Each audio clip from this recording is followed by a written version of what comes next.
Yes. Welcome back to the channel. This is Salon's Blog. It is a very good afternoon to you wherever you are on the globe, on the continent of Africa, in Europe, in America, Canada, Australia, right here in Southeast Asia. Ladies and gentlemen, it is Chelsea game night tonight. What do you think? What are your expectations? We are playing the bottom of the league table club. Bottom of the league table team. A team that won only 2 out of 26 games. They won 2 out of 26, drew 3, and lost 21. That is the team Chelsea is facing tonight. It is your pre-match reaction. Pre-match reaction. I want to preview tonight's game in a way, very briefly, and I will let you go. Don't go anywhere. Like the video, share the video, and let me hear from you in the comments section, dear friends. Yes. But quickly, before we go to the preview, passive possession-based football is a dying breed in football. Passive possession-based football is a dying breed in football. What does that mean? Possession-based football right now, it's gradually dying off. Even Pep Guardiola, who is a master of possession-based football, tic-tac, in recent days, recent months, recent weeks, or let me even say a year plus, he's not been using that tactics. It wasn't a possession-based football that won him the Champions League last 2 seasons. No. What is now a winning formula is known as the pace, directness, and dynamism. Pace, directness, and dynamism is what causes chaos now to opposition and has a higher win rate. Enzo Maresca's system of possession-based football right now is a breed which is no longer working. Why? When you are discovered, when opposition teams discover your possession-based style, when they discover your possession-based style, they will stifle you and you'll be frustrated. This is part of Chelsea's problem. Chelsea have become more possession-heavy and less direct over their last 9 games, resulting in their losses and loss of form.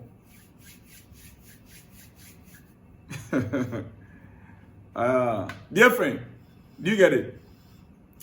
Now, other clubs do not fear our model as it stands. Don't be deceived. Oh, I've heard stories online, on social media, on X or Twitter, whatever, that, those are all PRs being formulated by these current owners, paying journalists to talk rubbish. I'm sorry to say, for the fans or for the fan base to think that they are doing something special. Dear friend, as we speak, I can speak authoritatively, but I don't see any club that fears Chelsea model. Not now, not into the future. They internally laugh at what we have become because they know what we used to be. Other clubs, they internally will laugh at what Chelsea have become. So don't be deceived that other clubs fear Chelsea's model. Which model? Who wasn't there before? Pep has been there. He's now moving away from it. Positional play, like Jose Mourinho said a few days ago. Positional play and positional players like Rodri are very important in current, formulas. In current football. Positional play and midfielders like Rodri are very important. Now, if you don't have a player like Rodri in your midfield, like Pep missed Rodri so much, said that he started losing games. And that is what landed Pep Guardiola and Man City in their current situation. Bluco is attempting to save face by pushing that false narrative through the media. that their model is the best, and other clubs in Europe or in England internally are afraid of Chelsea, or will be afraid of, or they are scared of what Chelsea is building for the future. It is never true, dear friend. That is a false narrative being employed by Bluco. Tonight, Chelsea's fight back begins. Tonight, Chelsea's fight back to regain its position, its rightful position in English football begins from tonight. Bluco out protest coming off tonight. Bluco out protest. Yes, tonight is a night for the protest. Before the game, at the bridge. Before the game at the bridge. Yeah, the protest starts at 6 p.m. and the match is around 8:30 p.m. British or UK time. But the protest starts at 6 p.m. Bovary Gate, Stamford Bridge. If you are around Europe or you are in England and you are in London, make it a point. As a Chelsea fan, represent us. Represent us. Oh yes, ladies and gentlemen, now to my preview, and I am happy to announce to you, exclusive, that Wesley Fofana is back in group. Yes, Fofana is back in a group tonight against Southampton. Will he be selected to start a game? That is what we need to wait to see. But Wesley Fofana is back in a group tonight against Southampton, and I repeat, Chelsea's fight back begins tonight. Ladies and gentlemen, Chelsea, Southampton at the bridge tonight. Match preview. Let's get started. In Asia, we'll be watching the match 4:15 a.m. That is into Tuesday morning. But you that is in the UK, 8:15 p.m. You are in Africa, you are in Ghana, 8:15 p.m. You are in Nigeria, 9:15 p.m. You see, all odds favors Chelsea. Win probability for Chelsea tonight is 84%. Draw 10%. Southampton, mega 6%. Win probability tonight for Chelsea is very high, 84%. Draw 10%. Southampton, mega 6%. Well, this is where if you love to stake and you stake for Southampton, you might win big. One cent might win you 10,000 if you stake for Southampton, they should win.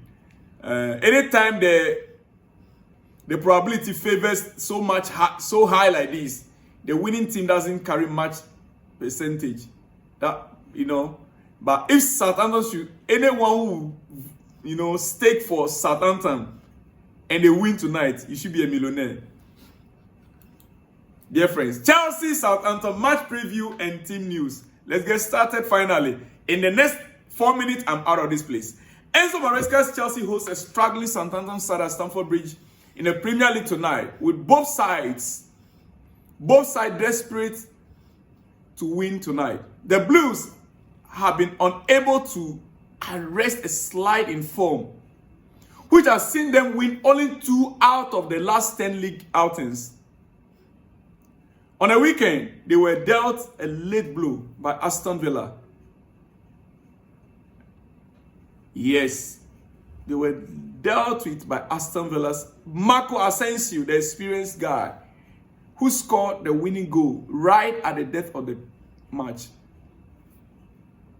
Dear friends, it's all about experience. Marco Asensio and Rashford, they caused havoc to Chelsea.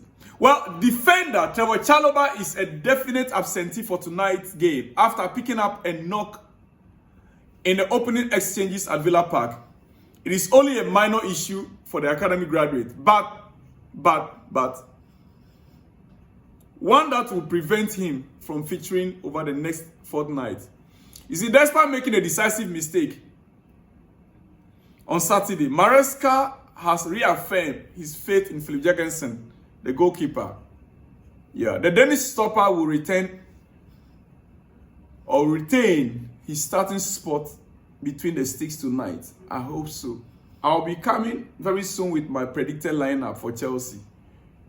Now, due to injuries to Nicola Jackson and Maguire, Pedro Neto may start through the middle once again.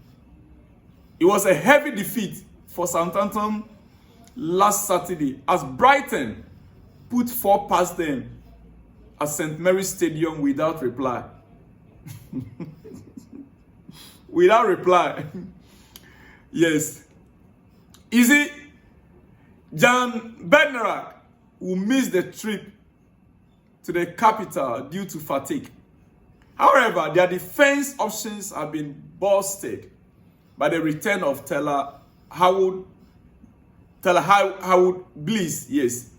The 23-year-old missed the last few weeks of action with an ankle injury.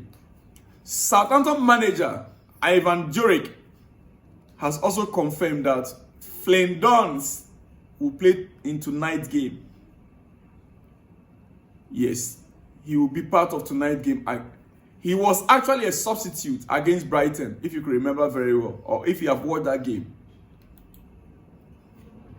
Now, team news. Team news, both sides. Chelsea's recent bout of prolonged misery continued even on last Saturday as we lost 2-1 away to Aston Villa. We lost 2-1 away to Aston Villa. After taking an early lead, which I have said here consistently and continuously, we always take early lead. A toothless second half displayed allowed Marco Asensio to score a brace. The winner came in the 89th minute. 89th minute. And I'm repeating it again. 89th minute winner. And the goalkeeper, Philip Jurgensen, was largely to be blamed for that. It was the Blues' 4th defeat in 5 games. And a result that leaves them in 7th position right now. The dip in form, yes, commenced in late December and has coincided with several injuries with the side. Dear friends, I'm about to run up. I am about to run up. What do we expect in tonight's game? What are your expectations? Let me just venture into that quickly.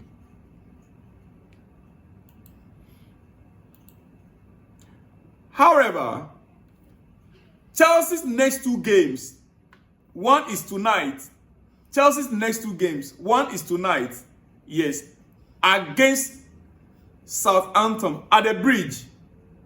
And the next one is against Leicester. Of course, both are both are at the Bridge, home games, right? And they are 2 of the 3 bottom, of the league table teams. Both Leicester and Southampton, they are at the bottom of the league table. The Blues will host Leicester at the weekend. So a win tonight and a win against Leicester at the weekend will give Chelsea 6 points and can propel them back to top 4. Those 2 matches in West London came either side of the first leg of their Europa Conference League round of 16 against FC Copenhagen. That is the match that we need to look forward to. That match will definitely not be easy for Chelsea. Ladies and gentlemen, I am about to run up. Southampton remain rooted in the bottom of the Premier League table after shipping 4 at home to Brighton. A makeshift defense was tormented and the Seagulls breached their opposition net at will at St. Mary's Park. You see, the Saints are now 13 points adrift of safety. 13 points adrift of safety. 12 games to go. it's not going to be easy for them. If they manage to avoid relegation, it will go down to our top flight history as one of the most unlikeliest survival stories ever in the Premier League. If they manage to avoid relegation, oh yes, it will be history. Ivan Juric inherited a team that had scored the least and considered the most goals in the division. The Croatian hasn't been able to change their fortunes, and they've only won one league game under his stewardship.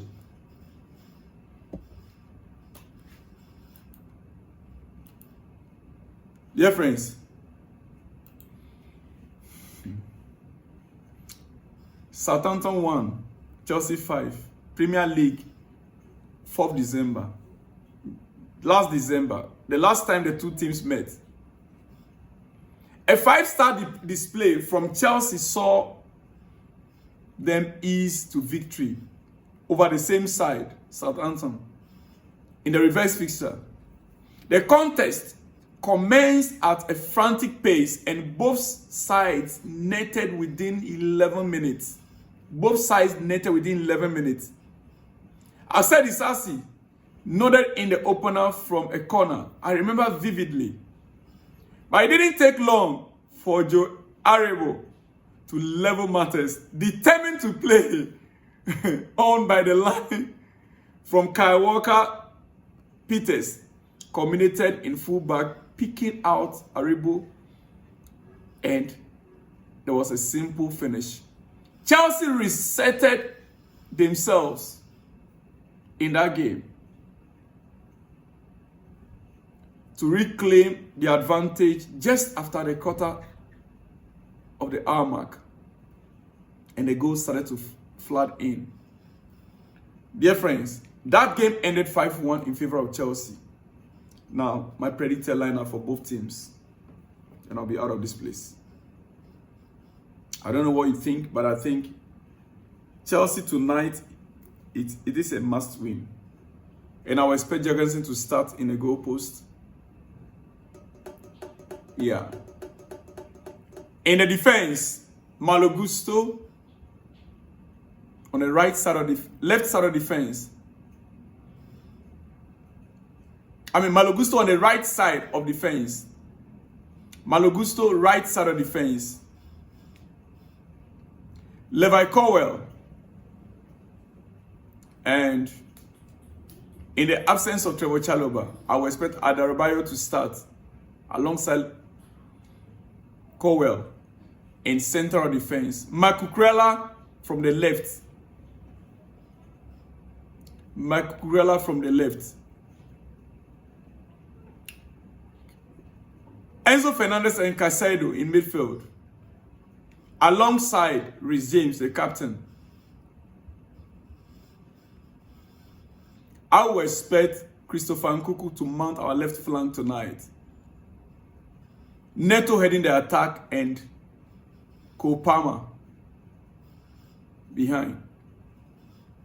Let me take it again. Jurgensen, Gusto, Adarabioyo, Colwill, Cucurella, Enzo Fernandez, Caicedo, Reece James, Christopher Nkunku, and Pedro Neto. I am seeing three strong midfield. Yes, three strong midfield. Three strong midfield. Enzo Fernandez alongside, playing the number 10 role. The 10. Cole Palmer on the right. Cole Palmer on the right. Christopher Nkunku on the left. Neto heading the attack. And I see Reece James supporting Moise Caicedo. Dear friends, that is my predicted 11 for Chelsea. Should I attempt to predict for Southampton? Ramsdale, Sugara, Stevens, Bella, Ketchup, Manning, Walker, Peters, Donnes, Aribo, Diblin, Onochu, and then Sulemana. Sulemana, the Ghanaian international. I have no choice than to support my team. At this point, not Sulemana. I'll see you guys after the match for my post-match reaction. Shalom and peace.